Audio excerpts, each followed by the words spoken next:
They were called the families. They lived by a code older than the country itself, and for nearly a century, they ran America from the shadows.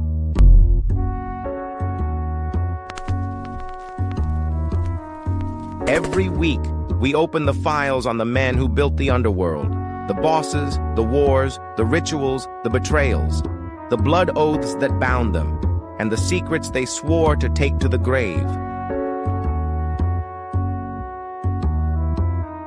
Subscribe. Some stories were never meant to be told. The rise of the Irish political boss. Forget what the history books and the blue-blooded WASP newspapers tried to sell you about the origins of American politics. If you want the real, unvarnished truth about the dawn of the Irish political boss, you have to hit the cobblestones of the late 19th and early 20th centuries. The upscale magazines and pro-business, anti-union broadsheets, almost all of them owned by wealthy WASP families and aligned with the Republican Party, painted these ward bosses as crude, bellicose mini-dictators practicing a ruthless brand of gangster politics. But out in the teeming, desperate streets of America's most bustling municipalities, it was a completely different story. To the working men and women, the newly arrived immigrants, and the mom-and-pop shop owners, these so-called corrupt bosses were absolute heroes. The locals didn't care about bootling and graft. To them, political corruption was simply a street-level redistribution of the country's hoarded riches, a way to survive when the upper world turned a blind eye. So how did the Irish manage to seize control of this sprawling subterranean empire? In the chaotic melting pot of American slums, the Irish were willingly ceded an inordinate amount of political capital by a massive wave of new immigrants.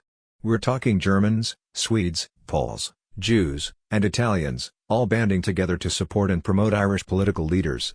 The other ethnic groups recognized that the Irish had a unique, inherent taste for politics, born out of an old country culture that revolved heavily around the local parish and the neighborhood saloon. The Irish intuitively understood the golden rule of the streets, favors in exchange for absolute loyalty and votes. Furthermore, the Irish didn't back down from a bloody nose. In a brutal American political system where nothing was given away for free, the immigrants realized they needed fierce fighters to lead them. The Irish were naturally pugilistic, most of the early boxing champions were Irish, and they had generations of experience manipulating hostile, occupying governmental systems back on the Emerald Isle. But the absolute biggest trump card the Irish held over the other desperate masses was simple: they spoke English. To the millions of non-naturalized citizens stumbling off the boats without a word of the native tongue, the English-speaking Irish were the natural, undisputed leaders. The undisputed granddaddy of all these political machines was the ferocious Tammany tiger in New York City. Tammany-style politics quickly became the nationwide synonym for political gangsterism and corruption, particularly after the scandalous downfall of Boss Tweed and the infamous Tweed Ring. Whenever a local alderman in some other city got caught with his hand in the cookie jar, editorial cartoonists across the country would link the local graft straight back to the New York mentality, trying to convince the public that this was some kind of big city, Irish immigrant disease being foisted on the public. But the truth was, these political bosses seized the levers of power in cities both large and small for one undeniable reason: they delivered the goods when nobody else would. The system they built was a masterpiece of underworld engineering. It all started right at the gutter level with the precinct captain. Hand-picked by the ward boss, the precinct captain was almost always a local saloon owner, turning his gin mill into the central nervous system for disseminating information and gathering the neighborhood troops. One step up the ladder was the ward boss himself. Chosen by a consensus vote within the controlling Democratic club or society, the ward boss usually started out as a precinct captain and clawed his way to the top using raw physical intimidation and political muscle. Together, these operatives were affectionately known on the street as ward healers. They worked the ward relentlessly, handing out free turkeys to the starving masses on Thanksgiving and Christmas, providing jobs, and soliciting absolute loyalty for the organization. If a ward boss proved his worth, the machine might tap him to run for alderman, an elected position that required the slick, fast-talking oratory skills needed to charm the public. Every local political organization had its unofficial bard, a smooth speechifier who perfectly captured the machine's twisted morality. The most famous of these was George Washington Plunkitt, an alderman from New York's 15th Assembly District. Plunkitt's long-winded, off-the-cuff rants were eventually published in 1905 under the title Plunkitt of Tammany Hall, a series of very plain talks on very practical politics, becoming a literal Bible for aspiring bosses. Plunkitt boldly drew a line between dishonest graft, which meant blackmailing gamblers, disorderly people, and saloon keepers, and what he proudly called honest graft. His philosophy was chillingly simple: I seen my opportunities and I took 'em. Plunkitt preached that honest graft was just using insider information or sweetheart contracts to enrich the organization. He famously mocked higher education, warning that books in college were a hindrance to true power. To learn real human nature, a boss had to get down in the muck, go among the people, see them, and be seen by them. If you couldn't forget what you learned in college, Plunkitt warned, you'd never get right down to human nature. Plunkitt's published wisdom circulated through precincts and wards across the entire United States, providing the exact blueprint for Irish political machines to flourish.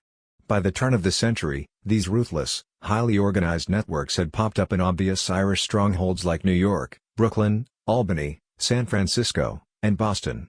Up in Boston, you had young, fiery ward bosses like James Michael Curley rallying the troops with the brazen slogan, "Vote early and often for Curley."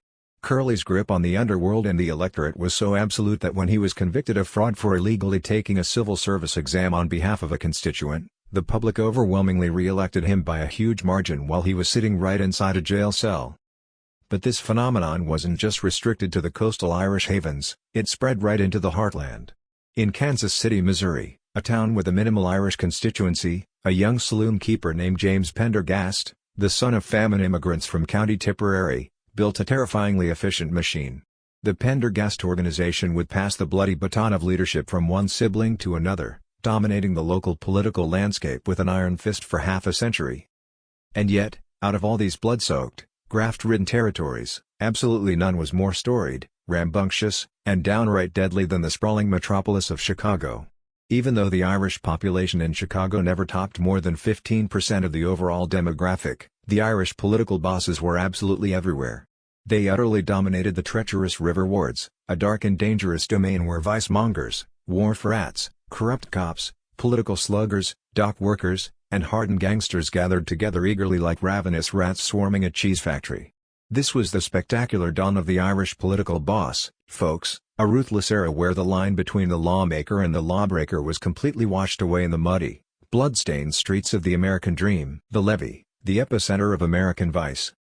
Step right into the epicenter of American vice, a sprawling, neon-lit den of iniquity on Chicago's South Side known as the Levee. If you want to understand how the Irish political machine truly monetized the underworld, you have to look at the staggering, blood-soaked economics of this district.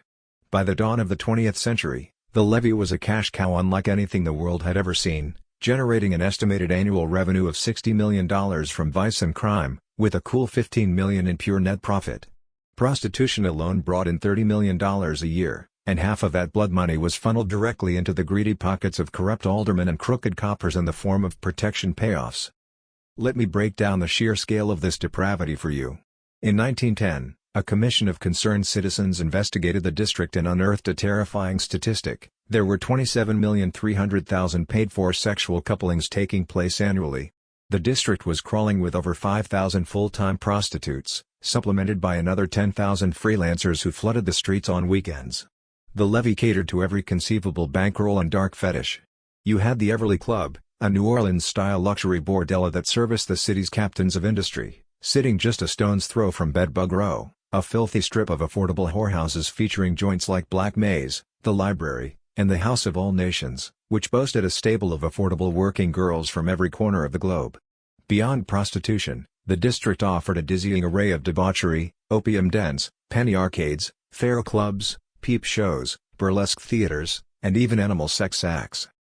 To wet the whistles of this criminal horde, the Levee featured hundreds of rot-gut saloons with terrifying names like the Bucket of Blood and the Crib.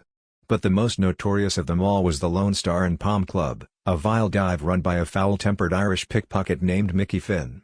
Finn advertised a lethal concoction called the Mickey Finn Special for a mere 2 cents. The drink was a toxic brew of raw alcohol, water soaked in snuff, and a mysterious knockout powder procured from a Haitian voodoo doctor.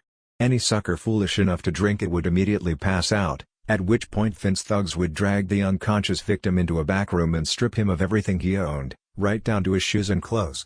Finn's predatory hustle was so infamous that his name permanently entered the American lexicon as the generic term for any knockout potion. None of these grifters, pimps, or saloon keepers operated for free. The extortion racket in the Levee was so brazen that the Chicago Examiner actually published the official price scale. Massage parlors and assignation houses paid $25 weekly, larger brothels paid $50 to $100 a week, plus an additional $25 if they dared to sell liquor. Saloons staying open past legal hours kicked up $50 a month, and poker or craps tables were taxed at $25 a week per table. But extracting envelopes of cash in dark alleys wasn't enough for the brilliant, devious minds controlling the First Ward, Alderman Michael Hinky Dink Kenna and John Bathhouse John Colin. In the winter of 1896, the two Irish political bosses were lounging in Hinky Dink's office, lamenting the demise of a popular annual fundraiser for Lame Jimmy, a crippled ragtime pianist. That beloved underworld party had been permanently cancelled in 1895 after a drunken cop shot and killed another cop during the festivities. Kenna, demonstrating his sheer criminal genius, looked at his partner and suggested they take over the concept. They would throw their own massive annual bash, tightly controlling the environment so the cops couldn't shut it down, and force every madam, saloon keeper, and political slugger in the district to buy tickets for $1 a head. Bathhouse John was thrilled by the idea, and the legendary First Ward Ball was officially born. Held at the cavernous Chicago Coliseum, the First Ward Ball quickly became the most spectacular annual gathering of the criminal class in American history. General admission was $1, but the true heavyweights paid $5 to sit in roped-off VIP boxes right near the dance floor. It was an absolute who's who of the underworld. You had Tom O'Brien, the undisputed king of the bunco artists, Billy Fagan, a hypocritical gambling boss whose parlor featured a room reserved for gospel services, the murderous thug Buff Higgins, who was eventually hanged for murder, and Big Jim O'Leary, the rising gambling czar. The concentration of gangsters, thieves, and corrupt officials was so dense that a Tribune reporter chillingly observed that if a great disaster had collapsed the Coliseum roof at night, it would have wiped out every second-story worker, porch climber, dope fiend, and scarlet woman in Chicago, along with a significant portion of the city's aldermen and police department. The ball reached its absolute zenith of glorious, corrupt absurdity in 1907. Outraged social reformers, sickened by this annual bacchanal, threatened to attend the event and publicly print the names of every upstanding citizen caught mingling with the underworld. Bathhouse John effortlessly neutralized this threat by declaring the 1907 event a masquerade ball, allowing the city's corrupt elite to hide their faces behind masks. As the Grand Marshal, Bathhouse John refused to wear a costume. Instead, he paraded into the Coliseum wearing a blindingly loud outfit that cemented his reputation as the peacock of the political machine. He sported a crisp, billiard cloth green tailcoat, a delicate mauve vest, lavender trousers and a matching glowing cravat, pale pink kid gloves, canary yellow shoes, and a glistening silk top hat.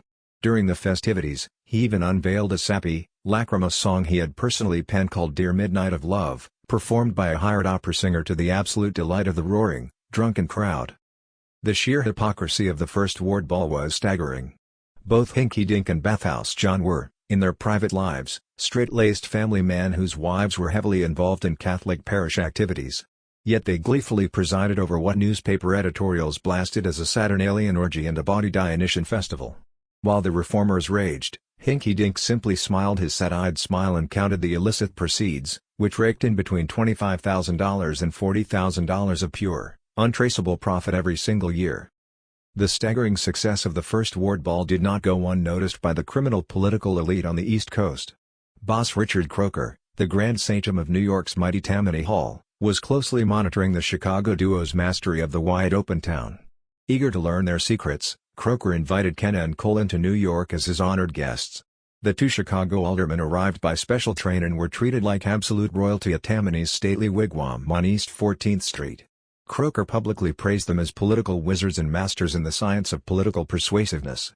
The Chicago bosses were even treated to a special Tammany parade down Broadway, marching in their trademark frock coats, silk top hats, and white gloves, using umbrellas as walking sticks.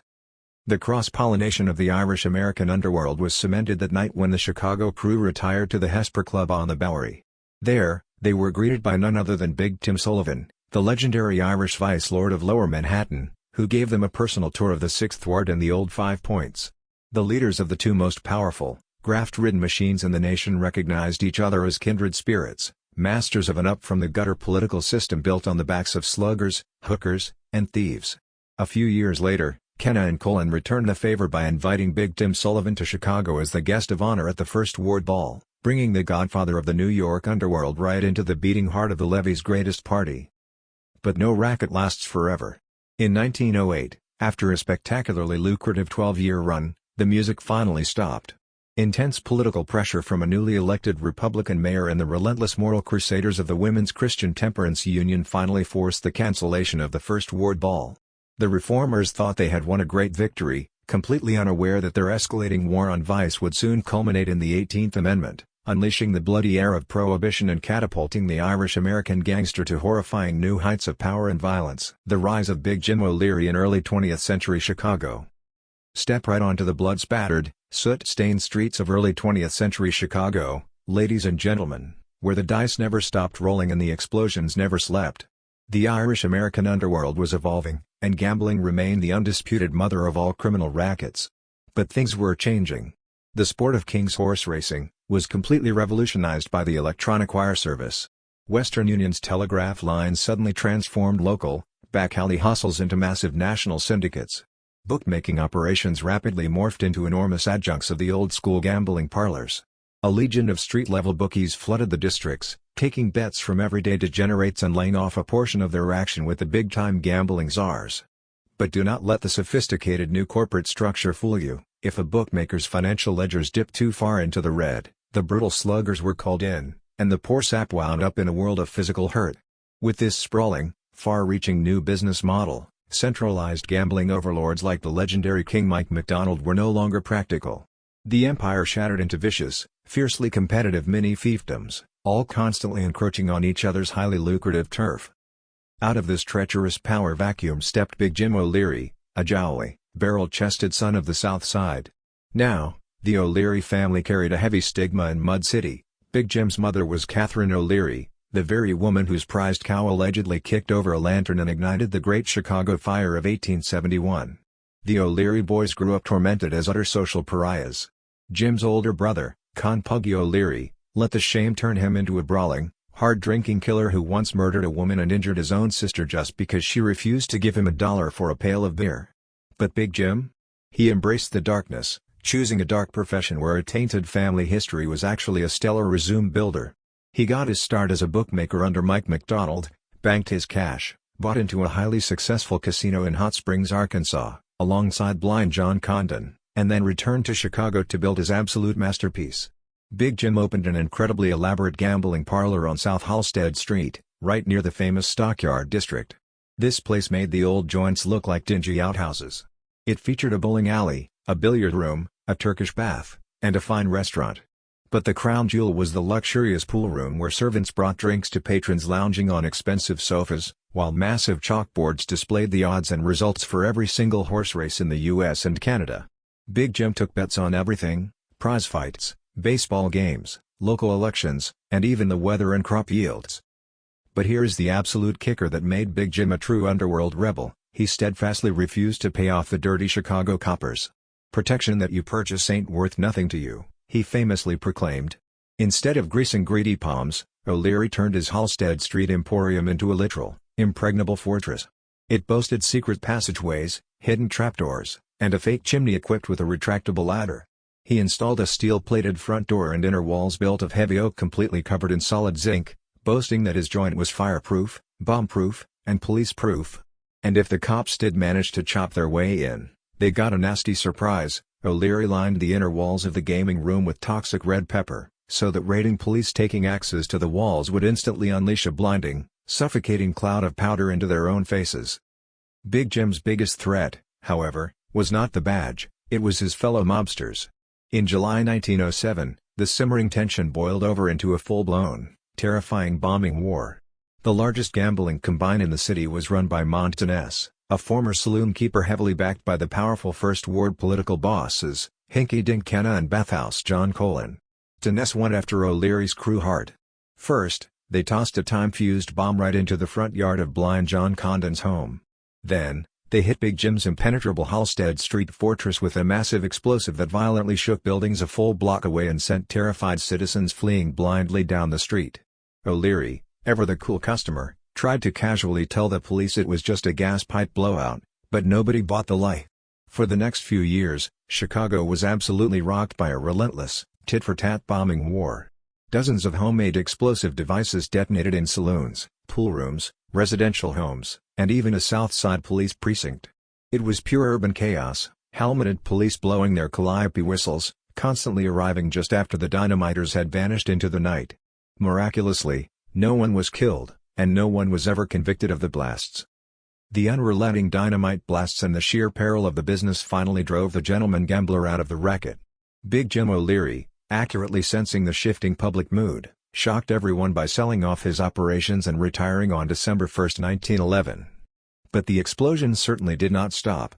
Tennessee just kept relentlessly bombing O'Leary's successors until Hinky Dink Kenna allegedly stepped in to broker a shadowy peace settlement, pocketing a cool $40,000 for his underworld mediation services.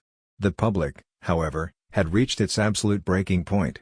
In July 1914, a cop was gunned down during a wild, blazing shootout on West 22nd Street, prompting a powerful group of ministers and temperance leaders, the Board of 15, to declare a war to the finish on the Levee district and all commercialized vice. Meanwhile, the violence of the streets merely mutated into a new, terrifying form. A pervasive, brutal gang culture had deeply infected the Irish-American lower middle class. The city was soon crawling with over 1,300 gangs, ranging from corner punks to highly organized social athletic clubs like the infamous Reagan's Colts. These clubs effectively became the new, bloody shock troops of the city. When the vicious newspaper circulation wars erupted in 1910, corporate publishers like William Randolph Hearst literally hired these gangs to terrorize, beat, and murder newsdealers just to boost their sales. By the time the dust settled in 1913, 27 street-level newsdealers had been stabbed, beaten, or shot to death in the gutters. These exact same gangs later fueled the horrific racial violence of the 1919 Chicago race riots, burning down entire neighborhoods and acting as deadly snipers from the rooftops. The era of the wide-open town was finally suffocating under the weight of its own blood and corruption. The do-gooders and temperance leagues finally seized control, loudly demanding an end to the saloons and the unceasing violence. They genuinely thought they were cleaning up the city, but they had absolutely no idea they were about to unleash Prohibition, the absolute golden age for the American gangster.